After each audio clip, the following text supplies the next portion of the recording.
We're laughing because Zoom has decided to narrate what's actually happening with the recording. So apparently recording is in progress. This meeting is being recorded. Apparently. Very robotic voice as well. So that's interesting. Yeah, they keep changing things, don't they? And we have to keep up somehow. I think I probably pressed the wrong button, but oh well. A bit entertaining. Either way, it works, doesn't it? So it's good. Good morning. So who are you? Yes, I'm Karen. I'm Karen George, and I'm a painter in Somerset, just outside of Bath, and I paint landscapes and seascapes, loads of sky. And who are you? I'm Gaynor Leverett-Jaques, also painter, artist type person, and I'm on the other side of Bath in Wiltshire, and I paint. Well, I have more or less always painted with oils, and I'm just converting into mixed media and acrylic as well. But I paint mainly abstracts. That's the direction I'm going in right now.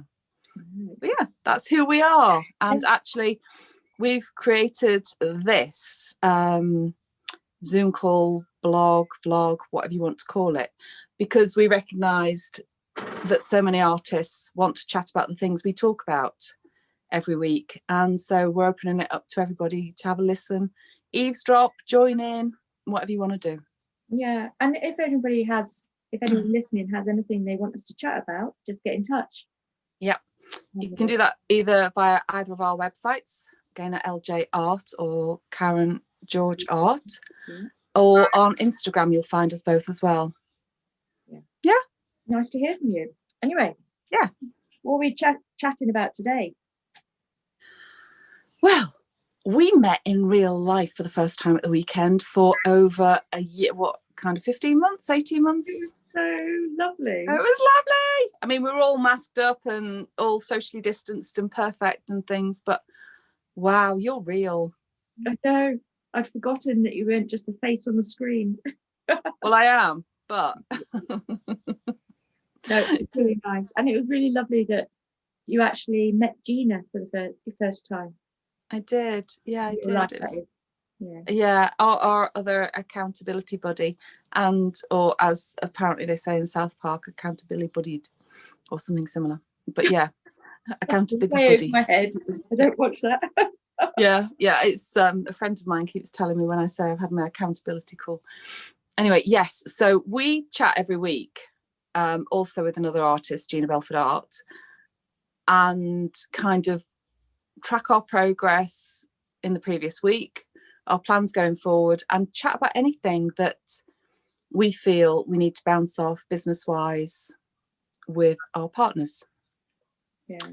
And so this week, we've been chatting with Karen about workshops, pricing, how we price our work. Is that right, Karen? And it made us think that we maybe needed to have a chat about how much do we value ourselves as artists, and how then that influences how we price our paintings, our workshops, our commissions, and how we value our time and how much we invest into our work. So we thought we'd go through all those sort of bits and pieces, because I think it's things that's often overlooked. And you often hear people saying, I don't know what to price my paintings at. How do I price my paintings? And generally new artists that haven't sold for a while tend to price them really low and devalue the time they've spent on it. So it's it might be a bit of a big topic that we're only sort of skating over the surface of, or scratching the surface of, but I think it sort of is worthwhile having a chat about.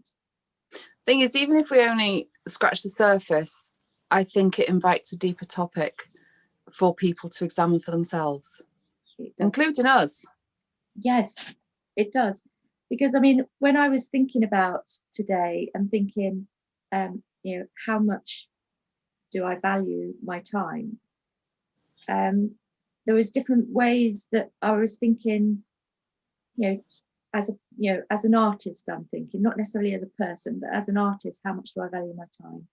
I mean, it started off sort of right from when you're actually working in the studio, do you treat going to the studio as, you know, is that time so important to you that you ring fence it? Or does life dictate that you have to be a bit more flexible about when you spend that time in the studio? Or do other things totally blow studio time out the window completely?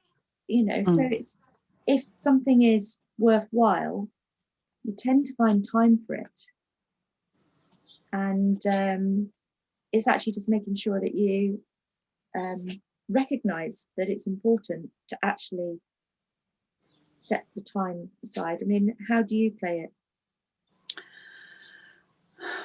A mixture of all those things previously, but I've been working with actually with my husband Steve to actually identify which days now become going forward, because as we come out of lockdown and furloughs and real life opens again and people are back to work in a more structured way, I want more structure in my art practice, in my work, because this is my work. And so work kind of last year, it's almost been a sabbatical where I have worked, but I've played as well. And you know, when your husband of many years is home for the longest period he's ever been home, you know, you take advantage and do the garden and spend time together, because actually that's really important. And people have families and that's really important. However, now I am missing the structure of being in the studio. So I'm back to ring fencing 3 days a week for studio time. Maybe some of that time will be admin time, but mostly it's going to be studio time where I actually create. You're actually creating time in your studio. Yeah, which might be sketchbook time or whatever, but that is part of the work, the prep, and how you actually, you know, how I actually develop series and projects. Yeah, I mean, I think it's a bit of, I think an exercise that's really good for everybody to do is to actually, maybe over the course of a few weeks, actually note down the times you're in the studio at the moment. And then maybe sort of equate that to how much have you actually produced in that time. Because then you get an idea for how much work you're producing versus against how much time you're spending, and you can get a feel for how valuable a piece of work is. Yeah, particularly if you're then sort of assigning sort of cost to those pieces of work. So you might, for example, over the course of a month, you might, I mean, just as a series of, you might spend 10 hours, 8 hours a week in the studio maybe, or 10 hours a week. And then you might have produced maybe 5 paintings that are all, say, £500 each. I'm just giving, random figures. So it's what, £2,500, but you've spent 32 hours doing that. So you can work out how much it is per hour, or you can work out how much per hour your studio value is. Yeah. And that's really, I think that's really a really useful exercise to do, because it then lets you think about how you price other work and things you do. Yeah, it's really interesting as well, as you're talking about kind of putting a cost on the time you spend in the studio, and a cost then equates across into the value of the piece that you're selling. Yeah. So it does inform the pricing, or informs you whether or not you're charging enough for pricing, or it informs you that you're not spending enough time in the studio. Because if you start noting down, it's very easy for a week to pass and no studio work to be done. And we've all had that. That's what I mean. Life happens. At the moment we're supporting in-laws, and it's very easy kind of think, well, I've got to do this and I've got to do that. So actually that's the priority right now. But where does the studio time come in? Because actually, just because your hours are flexible doesn't mean you don't have to do them. Yeah. And you've disappeared completely, and she's back. Hello again. I'm sorry, my family is phoning to check on how everybody is in the family. That was a perfect timing, wasn't it? It says everything. Family. I mean, it's lovely, but yeah, family is, you know, they're lovely. But I think when you're working, you know, if you're going to a traditional job and you work a 9 to 5 or whatever, people say, well, I'll ring you after work or at lunchtime or whatever. Yeah. But when you're in a studio, people think, oh, it's okay, she's only in the studio. Yeah. And that's the other side of it, is how seriously, what do you give out to other people? Yes. How do you portray your work? Do you say, I am going to work, even if it's in a spare room in your house or a spare corner of your kitchen table? I'm working now, therefore I'm off limits for an hour or two. Yeah. Or are you instantly accessible to everybody? I think that's going to differ between people, isn't it? And different stages in your life. And different stages in your life, because sometimes you are snatching time, you know, amongst other things, and there's nothing wrong with that. You just have to go with the flow sometimes. That you do it. I mean, but the other measure in how you value yourself, I think, is also how much you invest in yourself, whether it be in taking time out to assess where you are, where, you know, writing your own sort of goals for the year, and identifying areas where you can maybe improve. It might be that you invest in outside training, or branding, or pay for publicity, or I mean, you see these ads, don't you? These Facebook ads and Instagram ads, and you think, should I do that? I mean, I thought it was interesting to hear that. I was listening to the Art Juice podcast yesterday about, and it was about Louise Fletcher talking about how she established herself as an artist, and she actually invested quite a lot initially to build an audience. And I thought that was a big leap of faith, really, to actually huge.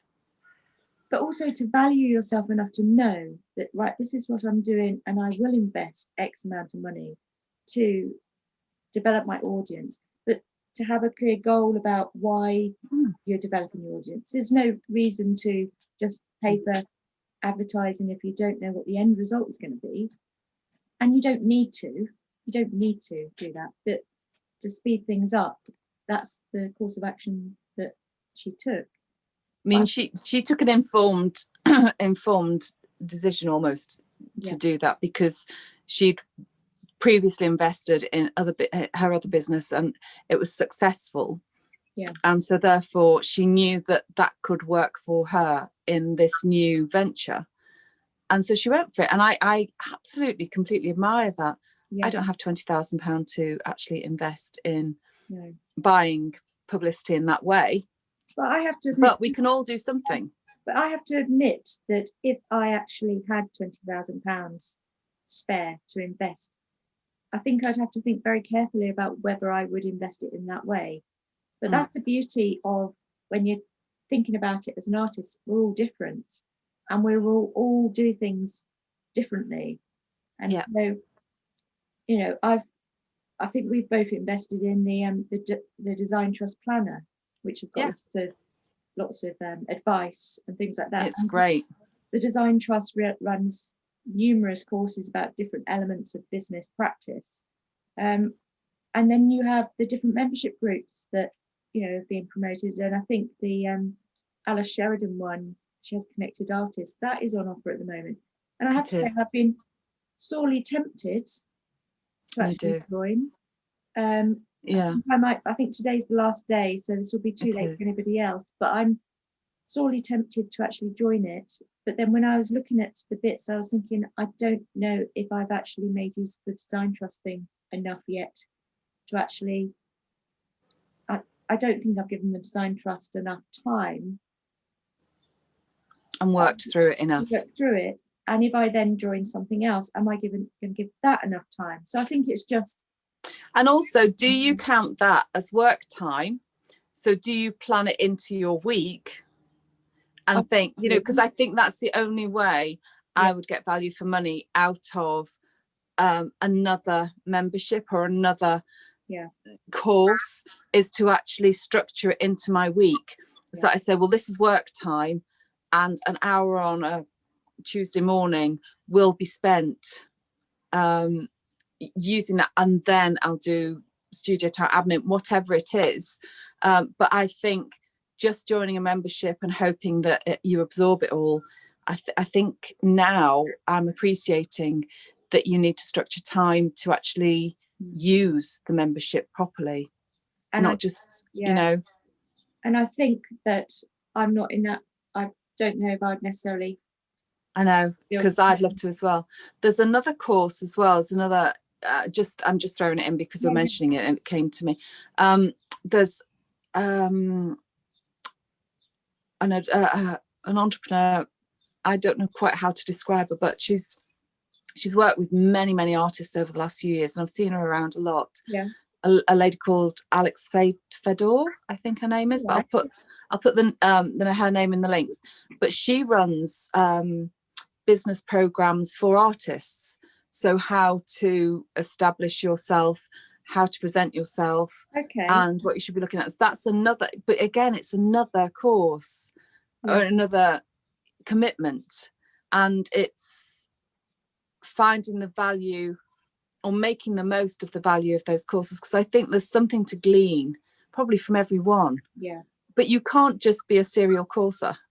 Well, you could, but you'd never get any work done. No, and that's the thing. I think, and it's quite addictive as well. It is. I'm just going to say that's quite addictive, jumping into courses and thinking, oh, I'm learning everything, but you've got to put it into practice.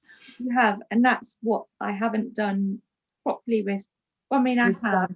I need to do. I think this, apart from painting in the studio this week, I've got to set some time aside to actually just pick up. I think I'm due another quarterly review shortly. I thought that is going to be a good point to actually then review it along. Sit and reflect. Exactly. I mean, I think in terms of valuing yourself, it just sort of goes across to in your time and working out if you worked out what your studio rate is per hour, that does give you a way of working out how much you should charge for things like commissions. And then also it gives you an idea for how much time your hourly rate would be if you were working on workshops, running workshops. But I think sort of thinking about workshops, and it's the same with painting, there are so many different scenarios for a workshop. But I know that I need to just formalize in my mind, is this much for maybe my individual workshops, this is for my one-to-one workshops, this is maybe my group workshops. And then decide whether I want to give, for example, if I'm working for a really local little group, do I want to charge the same as maybe for a bigger organization? I'm tempted to be less expensive for a little group because I would want to encourage local artists. And then you think a bigger organization maybe has the funding to actually pay a more suitable rate. They've got a budget for CPD or extracurricular stuff. And when you start thinking about what other professionals charge, I mean, even you were saying how much do plumbers charge an hour? Well, that was the thing. I was talking to my husband this morning, dear Steve, and he was saying, it would be hard to get a plumber for less than 300 or 350 quid a day because of their experience, their wealth of knowledge. You can't do that sort of stuff. You thought, well, we can't. And so you're paying for their expertise, which is absolutely fine. It's as it should be. But then if you equate it across to an artist, do people value it in the same way? Because actually you've spent many years building up your expertise. I think a lot of people don't understand the value of an artist. And often, I don't know about you, you're asked to do things for free. Or could you just do a little free, can you run a free workshop? You'd be supporting this art event, or you'd be doing this, you'd be doing that. And you might get expenses. But I think there's, in a way, your heartstrings are being tugged because you value the arts yourself. You want to support an event that's to do with the arts and promoting the arts. And so you're in this sort of vicious circle. Whereas if the value of an artist, if people were paid their proper rates, maybe grants would be more forthcoming. Maybe people would build it into their budgets. But there is this sort of, catch-22 almost. You want to get into doing things and establish yourself. But if you devalue what you do, you'll end up always having to do sort of workshops at a cheaper rate than you normally would. I know this is a stereotype, but there is a certain truth in the fact that people who have a career in the arts also perhaps have not necessarily a more sensitive side, but a sensitive side they're prepared to show, and therefore people are happy to play on that little bit. And I don't think it's even intentional. I think people think you're approachable because there's a certain sensitivity or a certain giving nature in an artist, because you do give, you can't help but give of yourself when you're an artist, because that's what we're doing all the time, is we are painting of ourselves, unless you're not, and then it's not necessarily authentic art anyway, but that's a whole different conversation. So I think that's why, and because we do care passionately about art and accessibility to art, and like you say, encouraging people, it then leaves you open to forgetting that it's a business too, that we have to, most of us need to actually earn something from the work we do. There's very few people who are, in the style of the old masters, are sponsored by a lovely patron, and we get to do the work. That would be nice, wouldn't it? Wouldn't it be lovely? But that's, that's not going to happen these days. We're not all in touch with Mr. Saatchi. I think the one thing I think would make you more confident about your pricing is if you've actually got a structure. I agree. And I think that's, we've both seen, and we've both done it. When we first started, we both did this thing where you'd go and you put your work up, and some of it would be priced, but there's a couple of pieces where you think, I don't know how much to put that for. What do you think? And you ask, it's like a committee of artists, and you're saying, in an exhibition, what do you think I should put on this? And it's wrong. Because you're devaluing, like you said, you're devaluing your work, devaluing your time, devaluing yourself as an artist to not structure your pricing properly. But in terms of your pricing, you need to know how much time it's taking you to paint that painting. So it goes back to recording, how much time you're spending in the studio. So it all feeds in. I mean, I think it's sort of, once you've got a handle of how long it takes you to do something, and then what is your minimum hourly rate that you're prepared to do. And then also there is a degree of not comparing, but seeing where you sit in the market, market value of your work, and seeing how you sit in it. And it might be that if you're starting out, you need to just refine your pricing structure. I mean, it's bit by bit. You learn as you go along. And what I find is that most of the time is that you start too low and you put work up. And also it might be, for example, commissions. I've done commissions in the past, and they've been, it's too low. The amount of time that I was spending beyond the actual painting, not building in all the contact with the client, the reviews, and sort of the updates you're sending them about what, the extra meetings, the fact that you're working in a slightly different way, maybe a little bit more constrained because they've got a certain colour palette or particular view. It's so much this.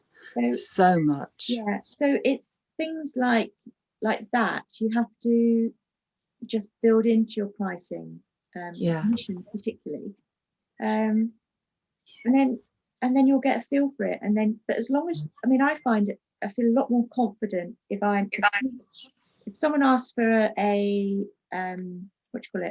commission, I now can go to my pricing structure and actually be quite confident that, oh, it's that sort of size, it's going to cost this amount. And because I know I've worked out why it's that amount, I feel more confident in actually telling them. Yeah. So, and I think that confidence comes across, because if you could say, well, I normally do my commissions of this amount, but also spelling out the service you get, or the service that you're giving rather to the client. Yeah.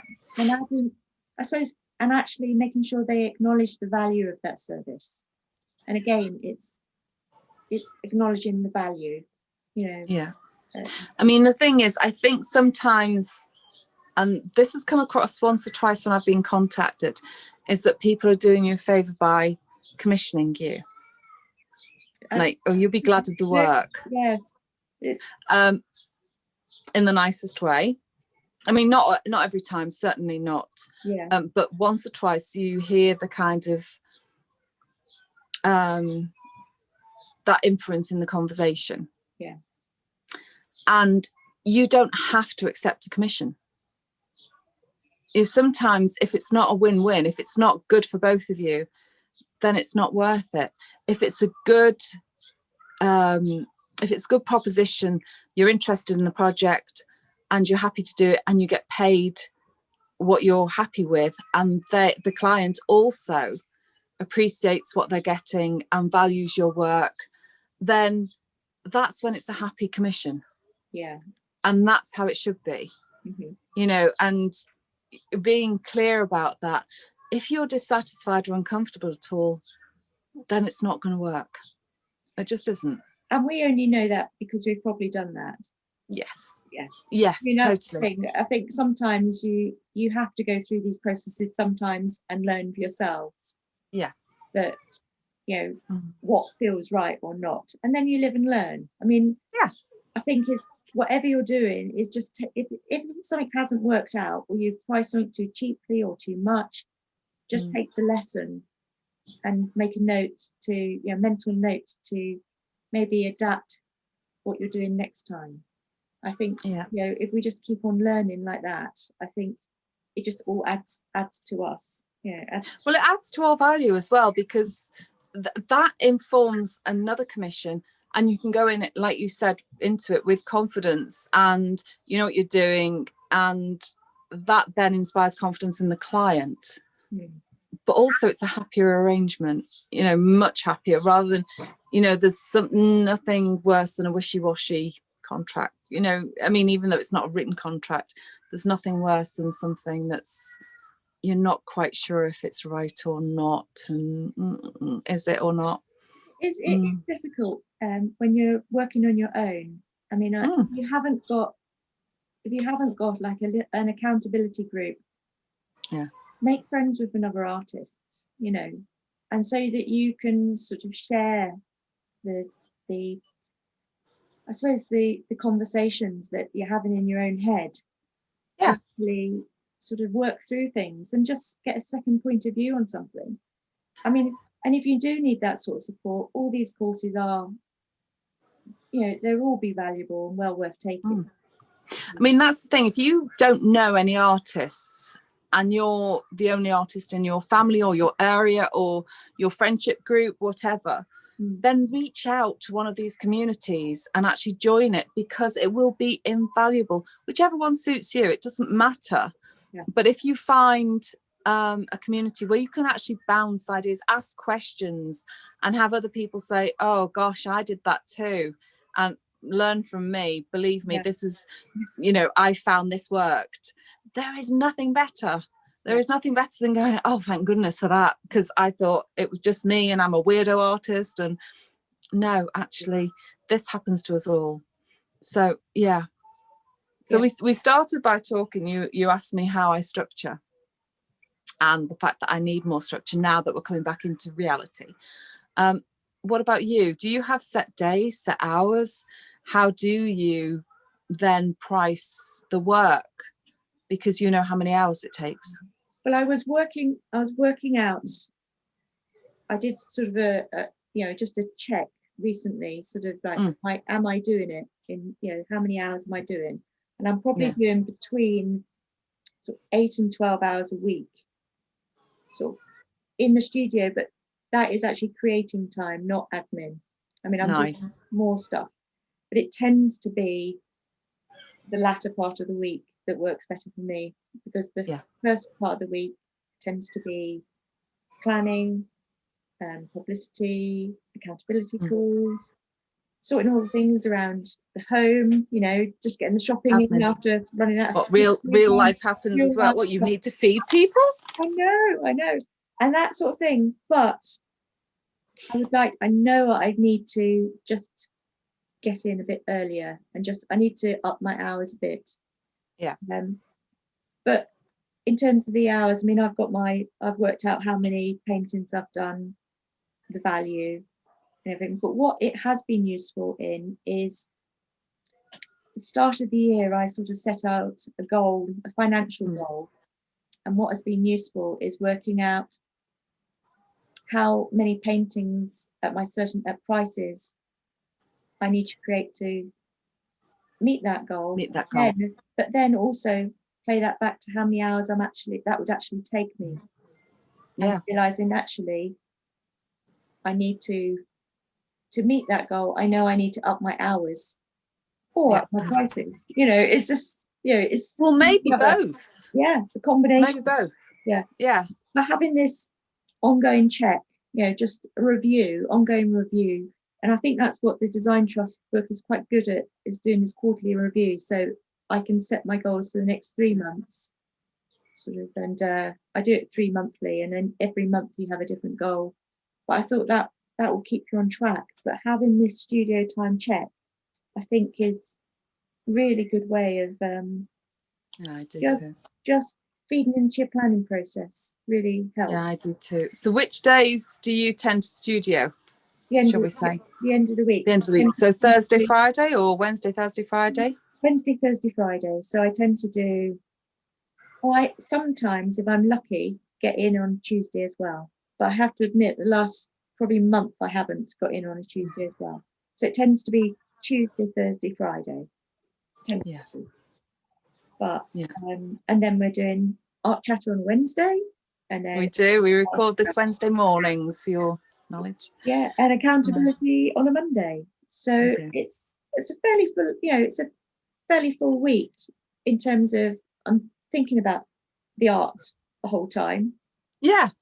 But is your mother still calling you? I keep seeing your finger going up to I'm sorry.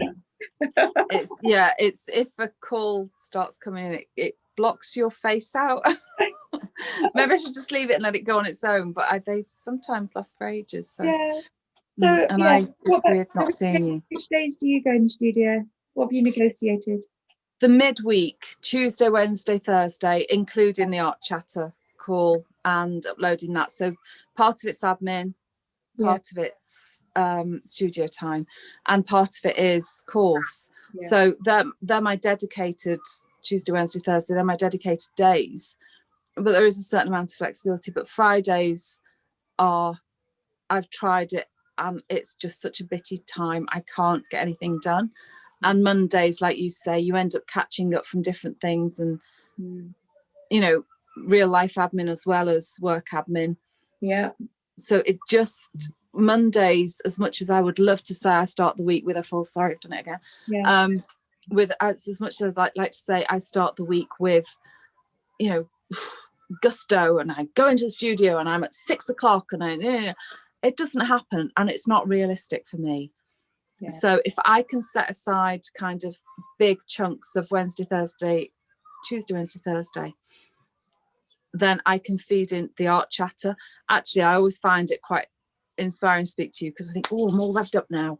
And also, if I've got any courses or admin, I'm now building that into the Tuesday, Wednesday, Thursday bit, and actually having things running while I'm working, because I like to listen as I work. Yeah. So listening to a podcast or a video about practice, or different things, I find that quite inspiring to do as I'm working. I think, oh, that's quite good. And because you're in the studio, you can see what could work for you as well. So yeah, I build in listening time and stuff like that into that time. I do that as well. Podcasts or listen to videos while I'm working. Tends to be podcasts, because I don't tend to bring the laptop into the studio very often. So it tends to be via my phone. Yeah, a lot of things are done via my phone or iPad in that way. But now at least I've got Wi-Fi, I can do that. Yeah, it's great, isn't it? It's really good. It's really good. So I think that at the end of this is make sure you value yourself, look after yourselves, and realise that art is important. It is. And like we said, if you're a plumber, you'd know the going rate. So, if you're an early starting plumber and you're just out of your apprenticeship, you might not charge as much as an experienced 10 years on plumber. Yeah. But that goes for artists too. Yeah, too right. I love that we're equating ourselves to plumbers when we've got no idea of piping. Although I suppose a sculptor might. But you never know. All right, well, yeah, that's it then for this week. Is there anything else you want to share? No, other than it was lovely to see everybody at the it was the front, and not this weekend but the coming weekend, so the 4th, 5th and 6th of June, is it? Yes, I'm going to be at another event in Timsbury, which is near Bath. So very nice. Have a look at my website. Yeah, fantastic. And of course, we should mention that, talking about courses and pricing and everything else, you still have a couple of places you've got a series of courses coming up, workshops that you're offering. Yes. And there are a couple of places left here and there. So if there's probably still time if you act quickly. And it's just off the M4 junction 17. Yeah. So very easy access, free parking, lunch included. All you have to do is turn up and be willing to sketch. Is that right? Exactly. Yeah. Just all they need to bring is a sketchbook and an apron.